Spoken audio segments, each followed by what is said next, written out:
African integration in action. What this week's development tells us about the African Union agenda. Welcome back to When the Dust Settles. I'm your host, Karyokie Peeco Conway. When people hear the words African Integration, they may think about African Union summits, speeches, treaties, and meetings between presidents. But integration is supposed to mean much more than meetings. It is supposed to mean roads and bridges connecting countries. It means farmers having access to larger markets. It means young Africans receiving skills that can lead to jobs. It means government sharing information to fight organized crime. And it means people and goods being able to cross borders safely and efficiently. Today, we are going to look at several developments across SADC, ECOWAS, East African Community, EGAD, ECCAS, and Nigeria, and ask one important question. Are Africa's regional institutions beginning to turn the African Union's integration agenda into something ordinary Africans can actually see and experience? Let's start in Southern Africa. From raw materials to regional industries, the 46th Ordinary Summit of SADC heads of state and governments opened in Durban, South Africa, under the chairmanship of South African President Cyril Ramaphosa. And the theme tells us a lot about where Southern Africa wants to go. SADC is focusing on resilience and inclusive industrialization through infrastructure development, agricultural transformation, and critical mineral value addition. President Ramaphosa made an important argument. Southern African countries cannot continue behaving simply as individual national markets while exporting their natural resources in raw forms.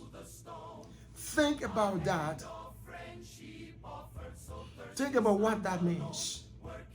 Africa possesses many of the minerals the world increasingly needs for batteries, electric vehicles, renewable energy, and modern technology.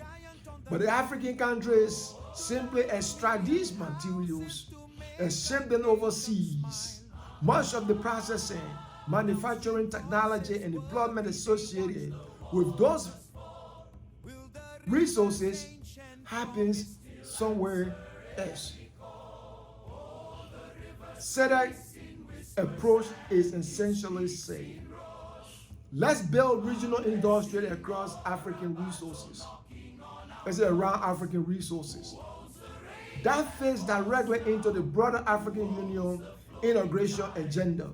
On Agenda 2063, Africa is supposed to move toward greater industrialization, regional value chains, and increased trade between African countries. But that requires infrastructure. You need reliable electricity. You need railways. You need highways. You need efficient border crossings. And you need neighboring countries to cooperate or coordinate their economic policies. So the real test following the Durban Summit will not be declarations. The test will be implementation.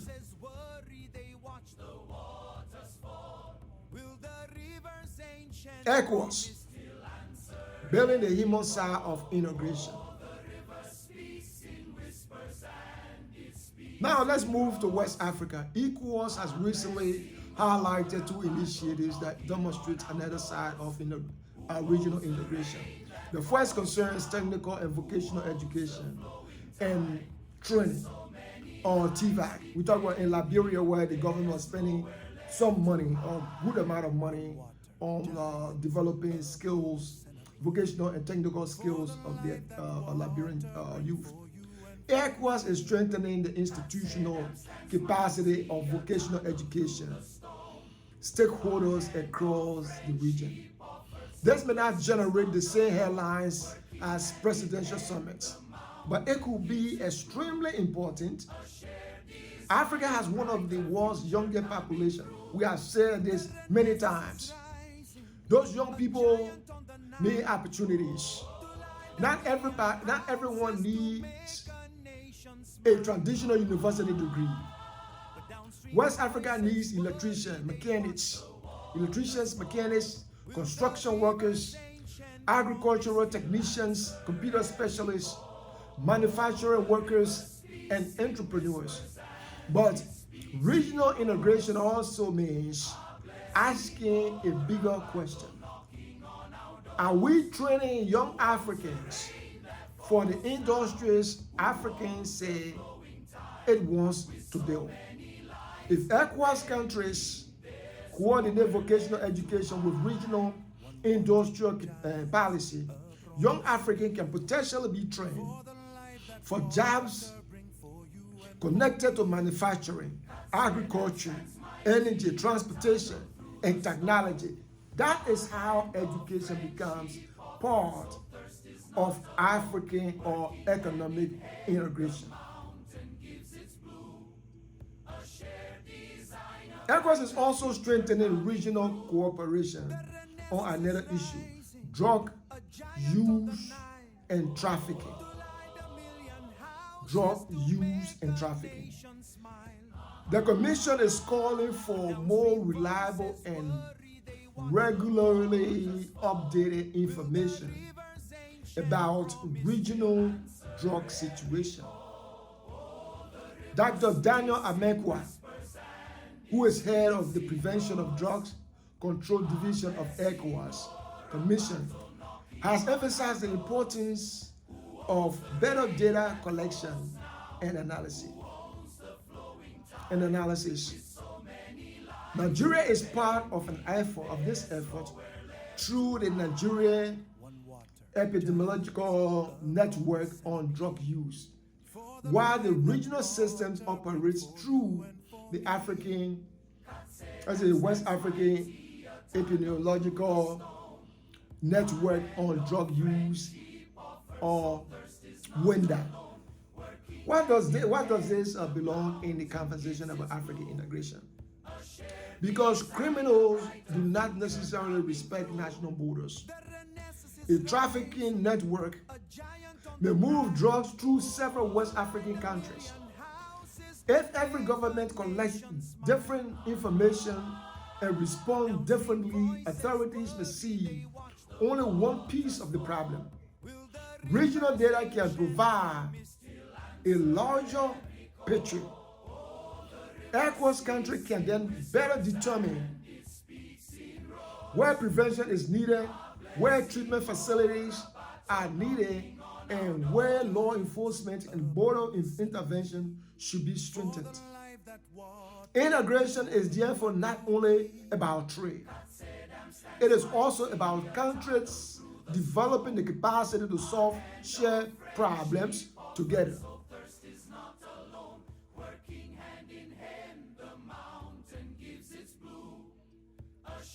East African Community, secure border and open border. Now, let's travel to Burundi. The East African Community has handed 2 patrol vehicles to Burundi border patrol. This may seem small to some people,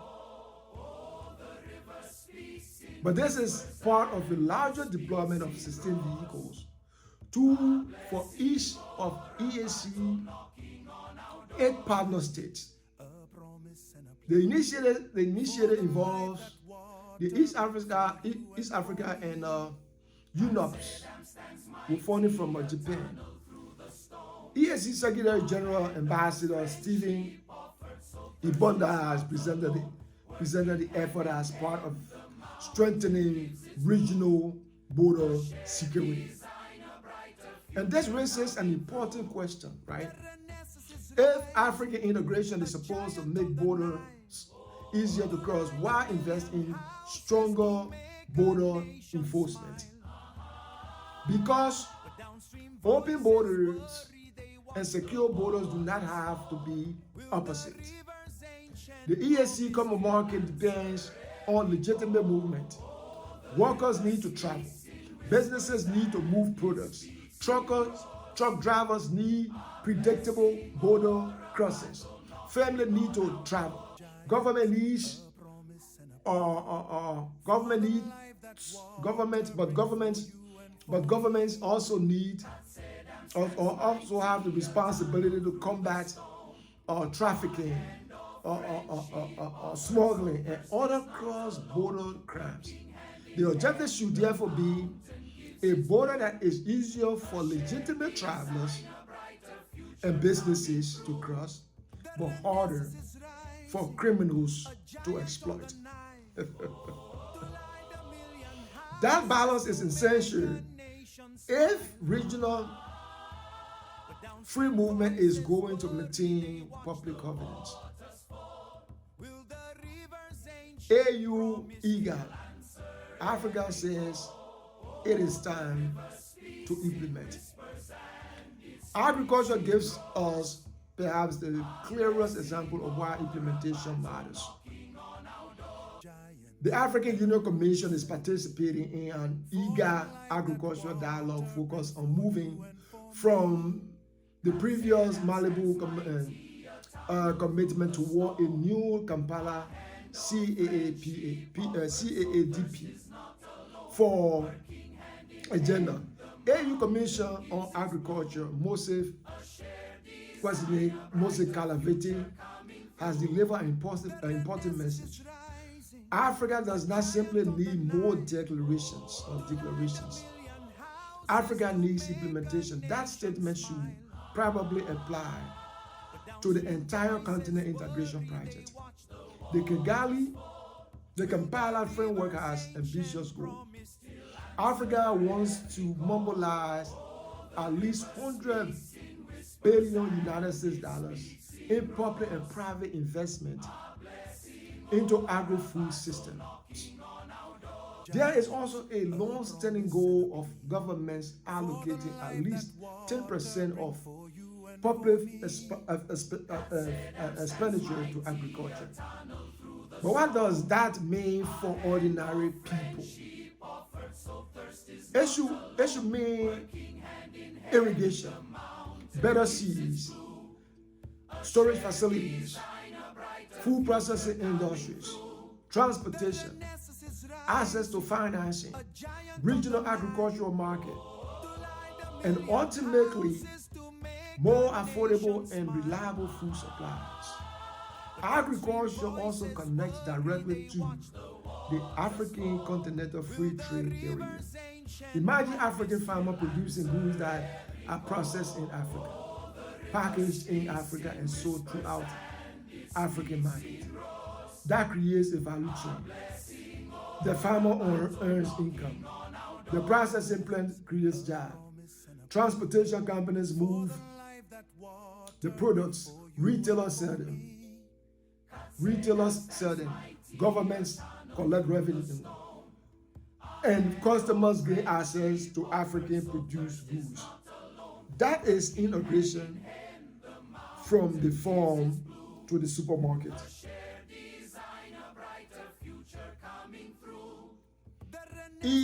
ECCAS, connecting Brazzaville with Kinshasa. Now let's move to Central Africa. One infrastructure project that demonstrates both the enormous potential and the frustration of African integration. Brazzaville to Kinshasa are two national capitals sitting directly across the Congo River from each other. Yet there is still no permanent wall bridge connecting the two countries.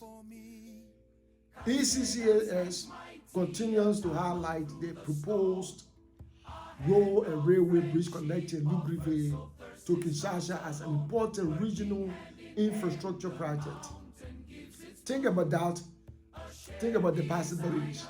Instead of depending primarily on river transportation, a permanent connection could allow vehicles, passengers, and freight to move directly between the two capitals.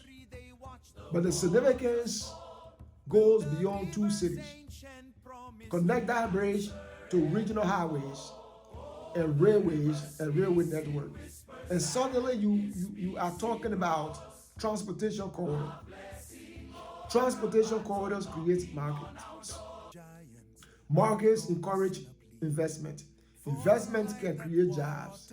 And better infrastructure makes the after more practical. Because the free trade agreement means much less if businesses cannot physically move their products efficiently from one African country to another. Sometimes African integration requires complicated treaty. Sometimes it requires something more simple. Build the bridge. Integration also requires stronger national institutions. Finally, let's talk about Nigeria. Following the August 15 Oson governorship elections, Nigeria's Federal Ministry of Information emphasized national unity and described the country's diversity as a source of strength. The election is also places attention on the Independent National Commission, Electoral Commission of Nigeria, what is INEC. And we share this, and we should be careful here. The official Electoral Commission remains proper authority of certified election results. But the broader issue extends far beyond who wins one governorship. Nigeria is heading toward national elections in 2027. Credible national institutions matter to African integration because regional organizations are ultimately built from their member states. The African Union cannot be stronger than the institution its member countries can bring into the union. The same principles apply to ECOWAS, SADC, ECCAS, EGAD, and EAC. Regional integration requires governments capable of maintaining public confidence, managing elections, enforcing laws, and implementing regional commitment at home. President Bola Ahmed Tinubu has also recently called on Nigerians in the diaspora to invest more heavily in the country. That raises another dimension of integration. Africa's development is not only about government. It requires African businesses, citizens, and the diaspora to participate in building the continent's productive economy. Now the bigger picture. Now let's put all these stories together. SADC is talking about industrialization and processing African critical minerals. ECOWAS is strengthening vocational education so people can acquire practical education. ECOWAS is also building regional drug data system because cross-border problems require regional solutions. And EAC is strengthening border security while pursuing freer movement. The African Union and IGAD are trying to move agricultural policy from declarations to implementation. ECCAS is working around infrastructure that could eventually connect Brazzaville with Kinshasa. And Nigeria reminds us that regional integration depends on credible and stable institutions at national level. These may look like separate stories. They are not. They are pieces of the same African integration puzzle. The African Union can establish the continental agenda. The regional economic communities can translate that vision into regional programs.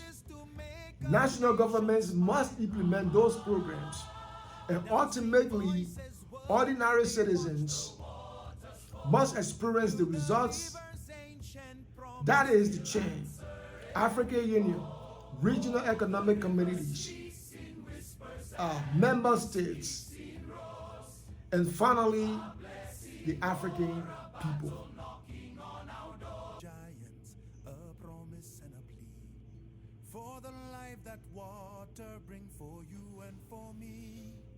The African integration project should not be measured simply by the number of summits held or declarations signed. Ask different questions. Can African business move its products across borders more easily? Can a farmer reach a regional market? Can a young person acquire skills that lead to a real job? Can countries share information to fight cross-border crime? Can African minerals be transformed into African industrial as a manufactured product? Can we build the bridges, railways, and highways necessary to connect African economies? And can continental commitment actually become national programs? If the answer to these questions increasingly becomes yes, then Agenda 2063 and African integration are moving from paper to people's lives, moving from paper to people's lives.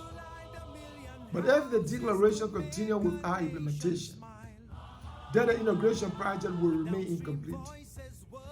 This is when the dust settles. If you believe African integration deserves more serious discussion beyond the headlines, subscribe to the channel, like this video, and share it with someone interested in Africa's future. Remember, integration is not simply about bringing African leaders together. It is about connecting African people, African markets, and African opportunities. Until next time, thanks for watching When the Dust Settles.